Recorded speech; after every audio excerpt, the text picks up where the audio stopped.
On today's show, a listener question prompted me to have a topic today, and it's going to be all about Jrue Holiday and what happens in the postseason with Jrue Holiday. I looked into the numbers and I've got some potential ideas of why it may be. I want to let you know about those. We're also going to talk about Adrian Griffin and his role on preparing this team for the postseason. And then Giannis had some social media gold today. Is Giannis paid enough? Probably not. I'll also discuss that. Let's get into it. You are Locked On Bucks, your daily Milwaukee Bucks podcast, part of the Locked On Podcast Network, your team every day. You are Locked On Bucks. My name's Kane Pittman. You can see and hear me on this show Monday to Friday, and also find my work over at ESPN. Another solo pod today to get the week started, but there's nothing wrong with that because there are never ending topics to talk about with this Milwaukee Bucks team as the offseason rolls on. As I said yesterday, basketball not too far away. The FIBA World Cup about a month from tipping off now over in my part of the world, Japan, Philippines, Indonesia. So that's going to be a lot of fun. We'll have content right throughout the next few weeks and leading into the World Cup. And then before you know it, training camp will be here. As always, we thank you for making Locked On Bucks your first watch or first listen of every single weekday. We appreciate the support and we appreciate you guys getting involved in the show and giving me ideas like you did today for topics that we can talk about. So if you haven't done so yet, you can drop a comment, a like, subscribe, follow, rate and review, whatever you do, wherever you listen to the show. We appreciate it. It's free to do. And let's face it, the show is always going to be free. And so that's just a little bit of a way you can help us out on the show, myself and Frank, Justin, Camille, and everyone else that is involved with Locked On Bucks. You can also drop all your comments and content ideas in the YouTube channel, or you can see my Twitter there. I'm sticking with Twitter, at Kane Pittman. You can get me there, Instagram, Kane_Pittman as well. I'm always posting lots of content on social, so get involved and have some fun with us as we continue to roll through. So I had an interesting comment on YouTube. If you missed yesterday's show, go back and check that out. I spoke a lot about Jay Crowder and, in my opinion, the importance he is going to have on this roster moving forward. I think he's a fascinating player to watch, a potential X factor if he is still going to be anywhere near the level that we've seen him play in the past. So go check out that show. But a comment I got from a listener, it says, here's the real question. Is Adrian Griffin a captain or is he like Bud?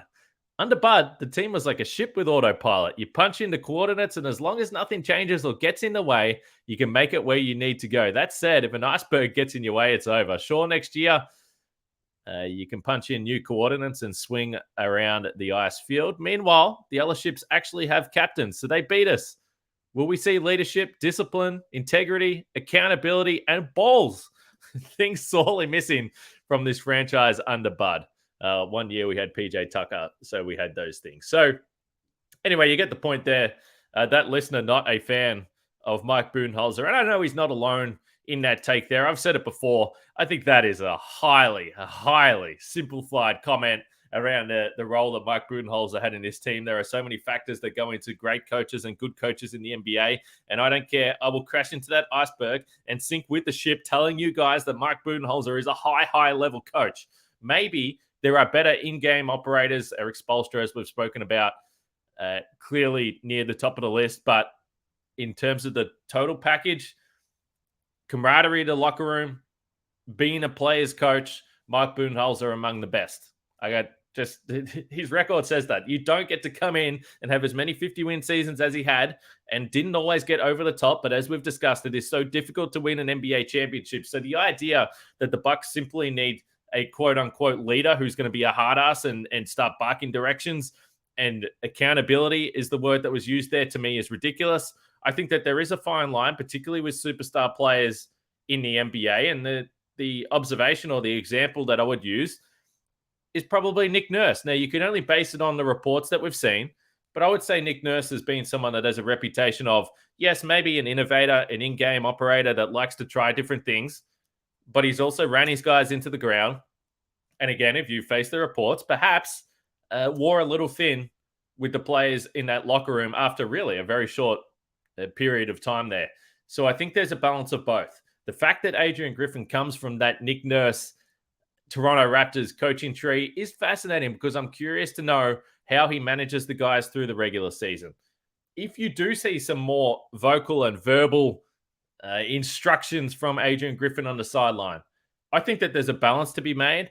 But the idea that there was just literally no coaching from Mike Budenholzer is ridiculous to me. And again, we're going to see how a new voice, a new style, someone that's come in from outside the Milwaukee Bucks franchise and the Milwaukee Bucks organization is going to change things. And as I've discussed on this show, I think that there's going to be some growing pains, some teething situations that need to be worked through with this team.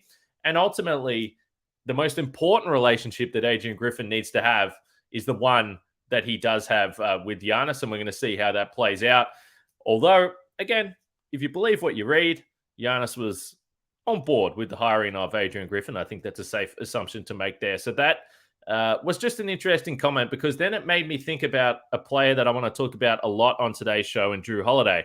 And the idea that the minutes of this Bucks team managed through the season, that is not something that happened in Toronto. Is there going to be a balance with Adrian Griffin? And I'm not someone that I don't care too much about the minutes being extremely high. Does it leave guys underprepared for the postseason? I don't necessarily think so, but I think it is a factor worth looking into. And I've got plenty of numbers with Jrue Holiday here, because the reality is Jrue Holiday in the postseason, the numbers have dropped off. If you go to 2021, when the Bucks won the title, 17.7 points per game, 50% from the field, 39% from three. The scoring remained the same, but the field goal percentage dropped by 9%. The three-point shooting dropped by 9%.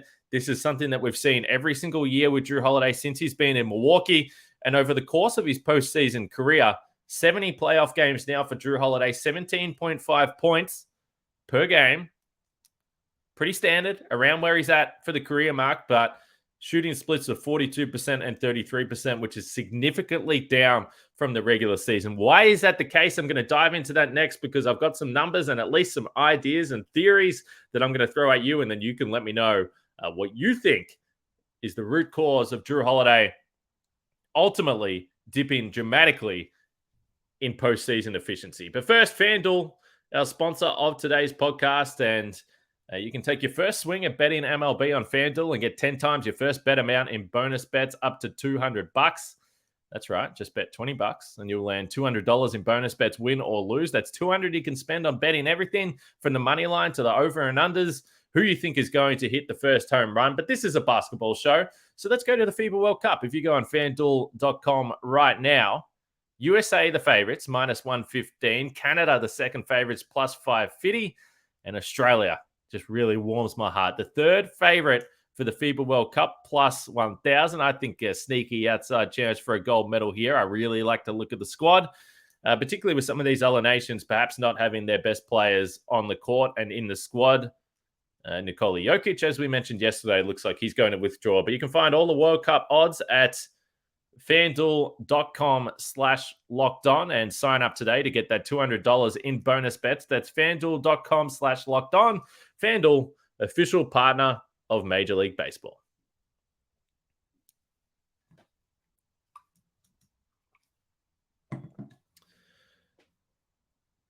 All right, let's keep rolling now with Locked On Bucks and Jrue Holiday, the conversation we want to get to right now. So I mentioned just before that little break there that Jrue Holiday's efficiency significantly dropped off over the course of his postseason career. This has been the case. Why is that the case with Jrue Holiday? I think the argument around the minutes that he plays is worth at least mentioning. If you just go across the 3 years that he's been with the Bucks, the most minutes per game he's played in the regular season, 33. That came during the 2022 season.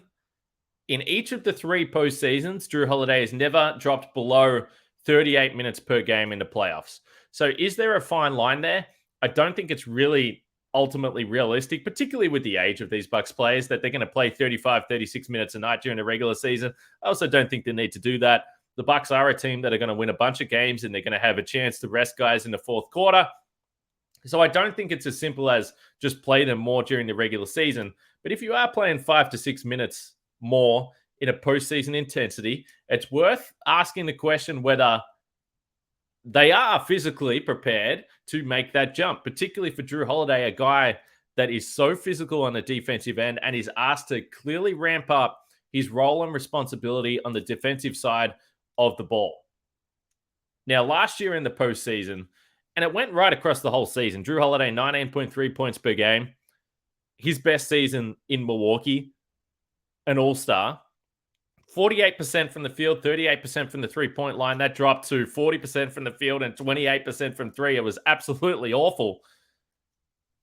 But it has been a trend that continues to go on, and it's unfortunate because if I look at Jrue Holiday, he's had some big games for this team. But I wonder whether his skill set fits perfectly with Brook Lopez and fits perfectly with Giannis from an offensive perspective. Jrue's had some big games in the postseason, but notably, the games, if you ask me from a scoring perspective, what stands out, and you might have different games, let me know in the YouTube comments. To me, it was against Atlanta in Game 5 and Game 6.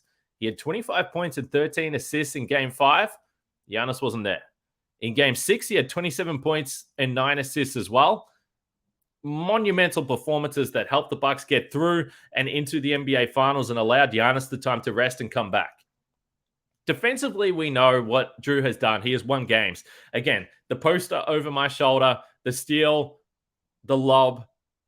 Boston, if you go back to the series in 2022 with that iconic image of Marcus Smart flopping, diving all over, Jrue Holiday monstered him in a couple of possessions defensively. So I don't want this to come across as critical of Jrue Holiday because I think that his importance to this team is significant. I don't think he's a player that you would ever consider moving on from right now. But the offensive stuff, it kind of sucks because he has been a guy that has had big moments during the regular season. But the Giannis conversation with Brook, because we always talk about this, get Brook Lopez the ball more in two-point territory if you can. Why does Jrue Holiday settle for those outside shots? And I look at Jrue and I look at Brook Lopez as two guys that can be physically dominant, can score in the paint, can get to the rack, but they don't necessarily have that opportunity to do it as much as what maximizes their skill sets when they're playing alongside Giannis. And that's not a criticism of Giannis. This is just the collection of talent that the Bucks have. So I think what you found with both Brook Lopez and Jrue Holiday over the last few years, there has been a significant sacrifice in, okay, we're going to have you shoot more threes. You're going to have less touches and ability to score around the paint. And while that has worked, no doubt, through the regular season, Brook Lopez has been a great postseason performer, but Jrue Holiday, not necessarily the case. And that might be because of the difficulty of the shots that he takes. We know he shoots a lot of step backs. He shoots a lot of long threes, early shot clock threes. And it might be the fatigue from the defensive responsibility and the minutes ramping up, as I significantly mentioned. But if I go to cleaning the glass and just look at the shot frequency for Jrue Holiday over his time in Milwaukee, his last two seasons in New Orleans, 40% of his shots came at the rim, which is up in a pretty high percentile for players in his position. The first year in Milwaukee, that dropped from 40 to 36. The second year, it dropped to 30%. And last year, only 26% of his shots came at the rim. So there's no doubt that I am curious to see how Adrian Griffin uses Jrue Holiday throughout the regular season. And if we do see that bump up and he gets more shots at the rim, and is he able to do that when he's on the floor with Giannis and on the floor with Brook Lopez? I think it's at least worth noting. I do think that Jrue has proven himself over the years to be a player that can really ramp up and step up his production when Giannis isn't on the floor. Now, is that because of the fit? Is that because of more shots? Is it more opportunity? He scored 30-plus points 7 times last year. 3 of those games, Giannis wasn't out there. And in those 7 games, his free throw attempts went up to 5.2 per game. On the season, they were at 2.6. So again, it does indicate a level of aggressiveness, touches in different positions on the floor.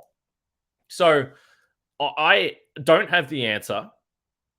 But when we talk about the Bucks offense in the past, and a lot of the times, Giannis at the top, dominant, he can score at will at the rack, an absolutely unstoppable force.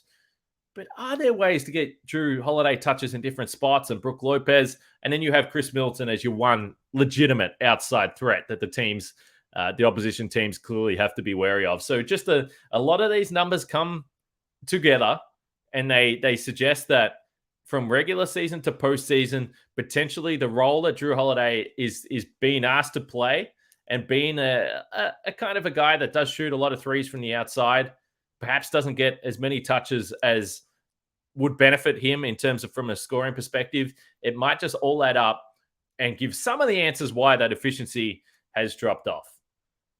I mentioned the tough shots that he takes, and I'm sure there's been certain frustration from fans at some point about some of the early shot clock threes that he does take. But to get a bigger sample size, I went back to the 2021 postseason to just look at the types of shots that he's taking. So he took 142 three-point attempts across that entire championship run. 117 of the 142 three-point attempts came from above the break, longer threes. Again, if you're fatigued, that could impact your efficiency. He was 10 for 35. That's 28% on step-back threes in the postseason. During the regular season, he was 45% on those step-back threes. And based on the tracking data, it's not necessarily that he was taking shots that were more heavily contested, but a step-back three is a really tough shot. We talk about it all the time. If you are fatigued, if you're playing more minutes, is your efficiency going to dip? I think it's probably the case. So again, just further evidence to me that all these things factor in, and there is at least some explanation of why. And then, of course, some people will point to the mental aspect. I can't comment on that. Jrue Holiday doesn't strike me as someone that is scared of the moment. We've seen him hit big shots, even if he's been having really tough nights shooting the ball throughout the postseason. So I don't worry too much about Jrue mentally. That's just not something that I pick up on watching him play. But there has to be some reason for why the efficiency drops off so much. And I think the combination of minutes ramping up, role in this offense, and just the difficulty of shots taken, I think all combine to be the case. So I guess that leaves the question then, what should the Bucks do about Jrue Holiday in the postseason? I want to get to that next.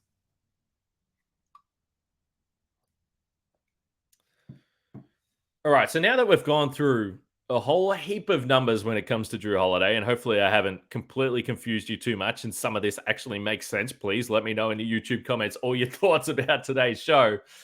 Sometimes it's tough doing the solo pods. I try and keep it entertaining. I try and keep you guys engaged. So I guess my big question with Jrue Holiday, or clearly a talented offensive player, had a 50-point game last year.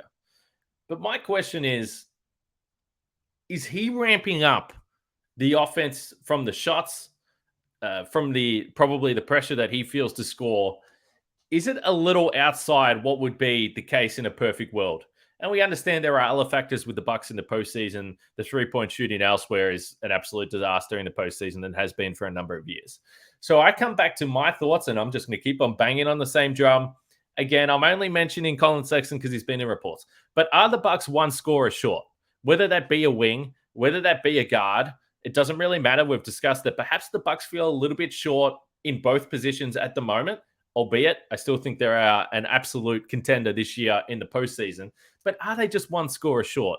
And would they benefit from Jrue Holiday going from being the third option on this team to the fourth or fifth if you have Brook Lopez out there as well? And you can bring in someone else that is a natural scorer on this team that can relieve some of this pressure. And then you get the absolute best of Jrue Holiday defensively because he's locking down guys and being a physical force and still distributing at a high level. His assist rates have been great during the postseason. The turnover percentage hasn't necessarily risen. So he has still done a number of highly, highly important things for the offense. It's just been the shooting that's dropped off. So would he benefit again from the Bucks getting another scorer? And this is such a defensive-minded team based on the personnel that maybe the Bucks have always been that one scorer short. That might be the case. And that's why I wonder with the front office if they are still looking at guys that they can add from a scoring perspective to this team. So plenty of conversation about Jrue Holiday. And again, I love the guy. I think he is critically important to the contending chances of this Bucks team this year. I think that him, Giannis, and Chris Middleton with Brook Lopez have clearly proven that they can win a bunch of games and they can fit. But it is challenging when you have guys that, to me, can be at their best inside the perimeter, and they're all those guys. I do wonder about spacing with this roster, particularly with some of the younger guys the Bucks have. How are the Bucks going to function in the half court if it doesn't feel like that spacing is there? I think it's one of the big questions entering this season, even if, again, I think the Bucks are placed to really be a 1 or 2 seed in the East. I'm very, very confident about that. We'll project ahead to the postseason and ask about what we've seen in the past and the questions there. All right, quick one.